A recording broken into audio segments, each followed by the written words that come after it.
நான் சவுந்தர் பேசுகிறேங்க. நேற்று இந்த பொட்டு படம் ரிலீஸுங்க. 2 நாள் முன்னாடி நான் கவுன்சிலுக்கு போய் கதிரேசனுக்கு ஃபோன் போட்டு, இந்த மாதிரி கதிரேசன் படம் ரிலீஸ் பண்ணோம்.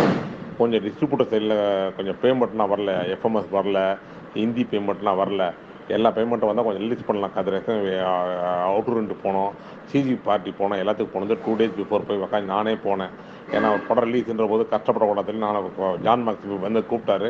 ஒரு நட்புக்காக நானே சரி எவ்வளோ இருந்தாலும் நம்ம போய் தான் அவனை படம் ரிலீஸ் பண்ணுவோம் அப்படின்னு அப்புறம் தலைவர் ராதாகிருஷ்ணன் பர்மிஷன் வாங்கிட்டு போனேன். போய் அங்கே உட்காந்து பேசினா அப்புறம் கதிரேசன் ஃபோன் போட்டு கவுன்சிலுக்கு போய் ஃபோன் போட்டு இந்த மாதிரி கதிரேசன் நிலைமை இருக்குது காப்பாற்றுங்கன்னு சொன்னேன். நேற்று சொன்னால் நான் இல்லைங்க நாளைக்கு வரேன்னாரு. நேற்று போனேன். நேற்று நான் இன்னைக்கு நைட் ஃப்ளைட்டில் வரேங்க, நாளைக்கு வியாழக்கிழமை இருப்பேன், கண்டிப்பாக வந்து பண்ணித்தரேனாரு. நேற்று ஃபோன் பண்ணால் ஃபோனே எடுக்கலைங்க. யாருமே கவுன்சில் ரெஸ்பான்சிபிள் இல்லை. ரொம்ப வேதனை. நேற்று காலையில் ஆரம்பித்த பஞ்சாயத்து நைட்டு விடிய போச்சுங்க. நான், பழனிவேலு, மதுரை செல்வம் வந்தாருங்க. 3 பேரும் தாங்க விடிய உக்காந்துட்டு அப்புறம் நைட்டு அவுட்டர் ரெண்டு போய் ரவி பிரசாத் ரெண்டு போய் ரவி சார் வர சொன்னோம். அப்புறம் ராத்திரி 11:30 மணி ரவி சார் வந்து அவுட்டர் ரெண்டுக்கார் வந்தார். அவர் உட்காந்து பேசணும். அப்புறம் சிஜி கார் பேசணும். ஒருத்தர் ஒரு கோர்ட்டுக்கு போனார், கோர்ட்டுக்கார் அவரை உட்காந்து பேசி கன்வின்ஸ் பண்ணோம். அப்படி எல்லாத்தையும் கன்வின்ஸ் பண்ணி நைட்டு போனால் ஹிந்திக்கார் வரல. அப்படி உட்காந்து சஞ்சய் லால் வேண்டி உட்காந்து பேசி கரெக்ட் பண்ணி விடிய காலத்தில் படத்தை ரிலீஸ் பண்ணுங்க. என்ன வேதனைனா நான் வந்து கிட்டத்தட்ட ராம்நாதன் பீடு தியாகராஜ பள்ளியில் இருக்கிறேன். ஆனால் தயாரிப்பாளர் சங்கத்தில் நாங்கள் வந்து ஒரு 10 பேர் 15 பேர் நைட்டு ஈசி பேப்பர்லாம் போய் நின்று குரல் கொடுத்து படத்தை ரிலீஸ் பண்ணுவோம்.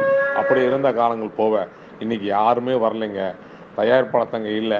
ஆனால் இதே வந்து அவங்களுக்கு பணம் தரணும், இவனுக்கு பணம் தரணும் கூப்பிட்டு பணம் கேட்குறாங்களாம்.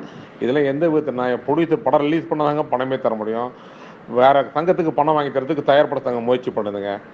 அந்த சங்கத்துக்கு தரோம், நடிகர் சங்கத்துக்கு 23,000 வரணுங்க, அதுக்கு பணம் கொடுன்னு கூட்டு தினேஷ் போன் பண்ணி கேட்குறாங்க.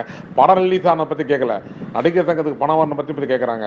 ஆனால் ரொம்ப வேதனை. இதே பாண்டியன் சார் இந்த காலங்க என்ன, ராதாகிருஷ்ணன் காலங்க என்ன, ஏன் டி சிவா, தானு, தியாகராஜன், ஏஎல் அழகப்பன், அப்போல்லாம் வந்து காஜா மொய்தீனு, அப்புறம் கே சீனிவாசனு, அப்புறம் முரளி, அப்புறம் சித்ரா லக்ஷ்மணன், இவங்க எல்லாருமே வந்து ஒரு படம் ரிலீஸ் நைட்டு எல்லோரும் வருவாங்க. ஈசிஎம் பத்து வருவாங்க. விஜயமுரளி, பல நண்பர்கள் வந்து எல்லாம் வருவாங்க. விஜயமுரளி வந்திருக்கான். ஏன் பல பேர் எல்லாரும் வந்து உட்காந்து படம் ரிலீஸ் பண்ணியிருக்கோம் சார். ஆனால் நேற்று ஒருத்தர் இல்லை சார். நைட்டு நாங்கள் 3 மணி வரைக்கும் யாருமே இல்லாத நாங்கள் 3 பேர் தான் நின்று விடிய உட்காந்து படத்தை ரிலீஸ் பண்ணிட்டோம். நல்லபடியாக ரிலீஸ் ஆகிடுச்சு. படம் பெரிய வெற்றி பண்ணணும். ஜான் மேக்ஸ் எல்லா பிரச்சனையும் கிளியர் ஆகி சந்தோஷமாக இருக்கணுன்றதான் எல்லா உள்ள இறைவனை நான் வேண்டிக்கிறேங்க.